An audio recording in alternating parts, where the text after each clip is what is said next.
Hey, I'm answering Amanda Martinez's question that says, would you consider the United States a dangerously militarized state as it betrayed its core democratic values by building the world's largest military power, in effect conveying the use of force over diplomacy and compromise? And I would say, no, I don't consider the United States a dangerously militarized state. We don't have the military walking around performing police duties. We don't have the military telling us what to do. We are armed for self-defense and for protection of our interests and allies across the world, but I don't think that we're dangerously militarized.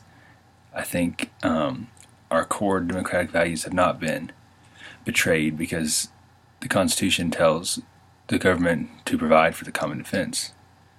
And in this day and age, you can't defend yourself through diplomacy alone. You have to be able to show that you are secure in your sovereignty. And just because we have a large military or nuclear weapons that are limited underneath treaties, that doesn't mean that we're not willing to use diplomacy or compromise before military force. If anything, it shows us that other countries that have weapons, have militaries just as strong as ours, have to practice diplomacy in good faith, because if we weren't protected, if we weren't militarized, then what good is diplomacy if they can just backtrack on it and perform their goals by military use? And the textbook says in page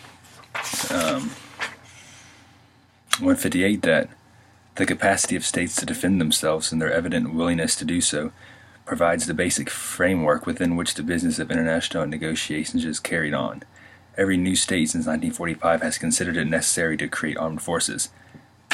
Other than Costa Rica, which abolished their military in their constitution, every state maintains a military for self-defense. And I don't think that there's a such thing as the military in America betraying our values because they're protecting us in our interest.